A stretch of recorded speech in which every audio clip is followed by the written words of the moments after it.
दोस्तों नमस्कार, स्वागत है आपका यूट्यूब चैनल एबी टेक में। आज है 15 दिसंबर 2022 और जान लेते हैं आज की महत्वपूर्ण खबरें जो आज के प्रमुख समाचार पत्रों पर छाई हुई हैं। यहाँ पर देखिए पहली अपडेट असिस्टेंट प्रोफेसर भर्ती को लेकर के विधि की लिखित परीक्षा का परिणाम आयोग ने बदल दिया है। संशोधित परिणाम इसका जारी कर दिया गया है। उसी के बारे में अपडेट है कि उत्तर प्रदेश उच्चतर शिक्षा सेवा आयोग ने प्रदेश के अशासकीय सहायता प्राप्त महाविद्यालयों में विज्ञापन संख्या 50 के तहत असिस्टेंट प्रोफेसर विधि के 41 पदों के लिए लिखित परीक्षा का परिणाम बुधवार को हुई बैठक में संशोधित कर दिया। संशोधित परिणाम में 150 अभ्यर्थियों को सफल घोषित किया गया है। इसमें 3 दिव्यांग अभ्यर्थी भी शामिल हैं।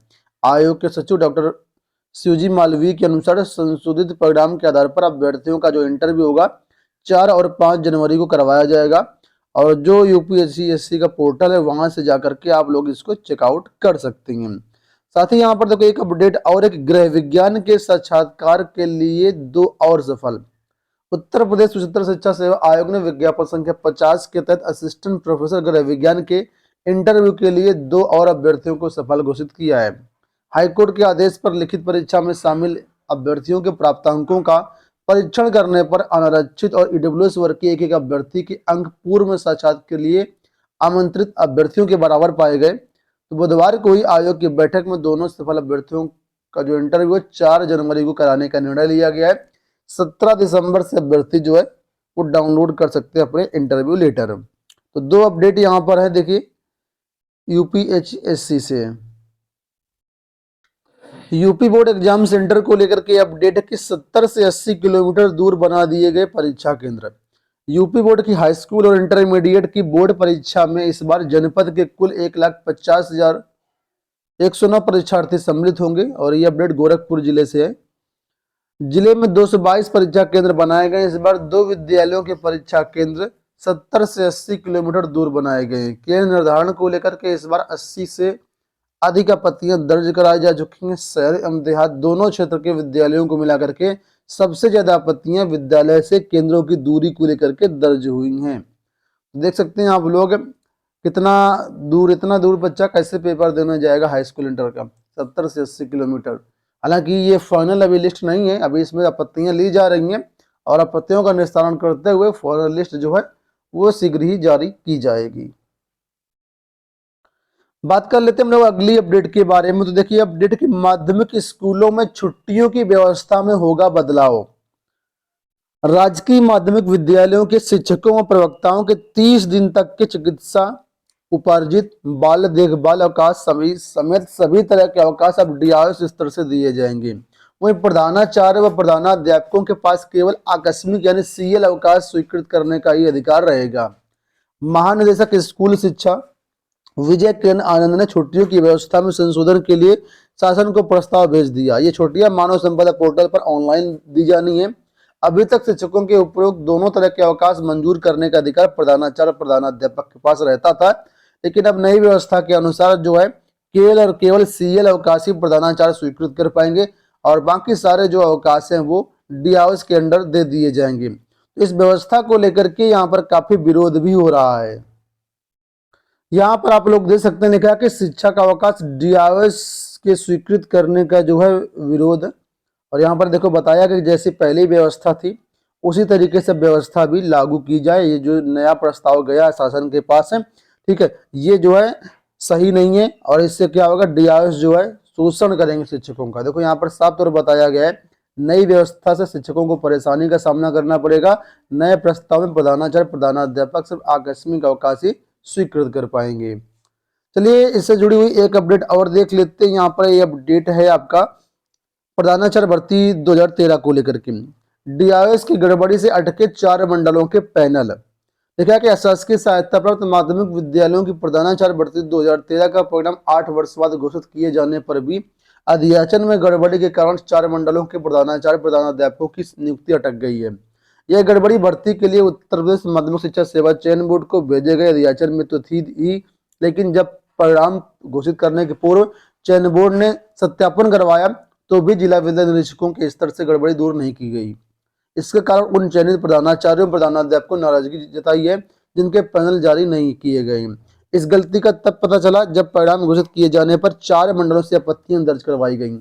आपत्तियों में कुछ इंटरमीडिएट कॉलेज में हाई स्कूल स्तर के प्रधानाध्यापक, कुछ हाई स्कूल स्तर के विद्यालय में इंटरमीडिएट के प्रधानाचार्यों का चयन हो जाना है। इसके अलावा कुछ तदर प्रधानाध्यापकों ने आपत्तियां दर्ज कराई, उन्होंने साक्षात्कार में नहीं बुलाया गया उनको। कुल मिलाकर के आपत्तियां हैं और यहाँ पर जिनके पैनल जारी हो चुके हैं उनको ज्वाइनिंग लेटर देने की भी मांग की गई है।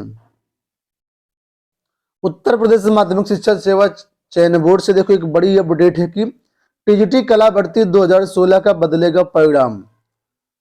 क्यों बदलेगा? तो 100 साल पुराने नियम के कारण यह विवाद उत्पन्न हुआ है और अब 2016 भर्ती वाले अभ्यर्थियों का जो परिणाम है वो बदलेगा। मामला अभी हाईकोर्ट में था, तो हाईकोर्ट से अभी हाल ही में आई थिंक 30 नवंबर को एक आर्डर आया है। उस आर्डर में कई सारे अभ्यर्थी एलिजिबल कर दिए गए हैं।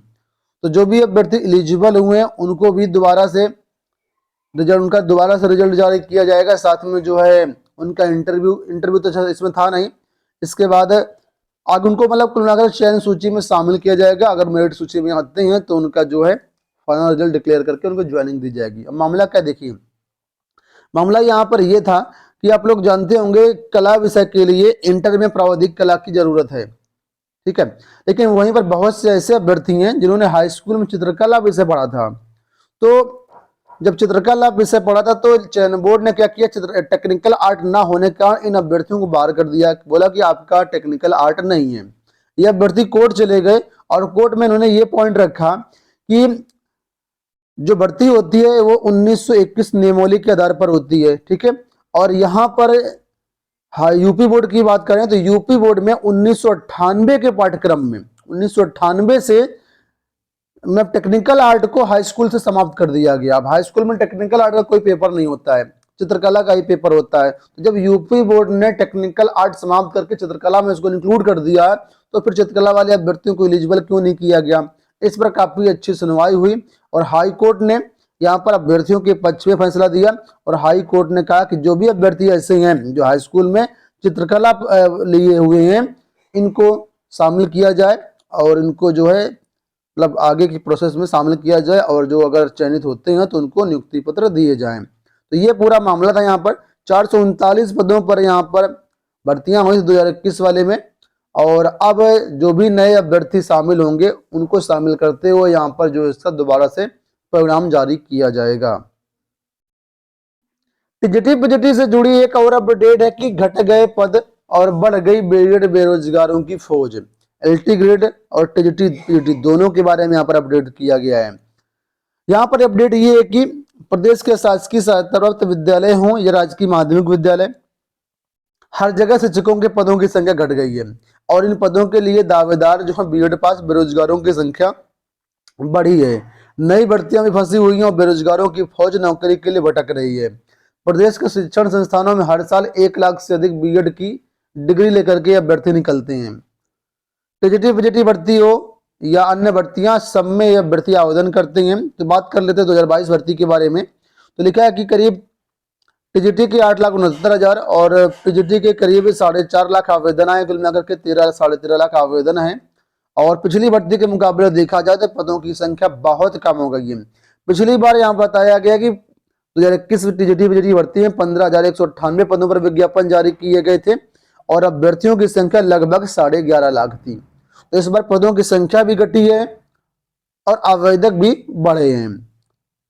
साथ में यहाँ पर एलटी गेट के बारे में देखो यही चीज बताई गई है कि जब पिछली बार 2018 में एलटी गेट भर्ती आई थी तब करीब 10,768 पदों पर विज्ञापन जारी हुआ था और अब की बार जो विज्ञापन जारी होना है वो करीब 5,418 पदों पर विज्ञापन जारी होना है, क्योंकि पदों की संख्या काफी कम है, ठीक है। और अब पिछली बार यहाँ पर देखिए बताया गया कि लगभग आवेदक थे करीब 4.5 लाख आवेदक थे और इस बार आवेदक कम से कम नहीं तो 10 लाख के ऊपर आवेदक होंगे। तो कुल मिलाकर के कंपटीशन बढ़ता जा रहा है और नौकरियां घटती जा रही हैं। तो ये यहाँ हाल है और इसके बारे में सारा अपडेट दिया गया है। तो आशा करता हूँ वीडियो पसंद आया होगा। ये अपडेट कैसी लगी कमेंट बॉक्स में जरूर बताइएगा और इसी तरह की अपडेट पाने के चैनल को सब्सक्राइब जरूर कर लीजिए। धन्यवाद।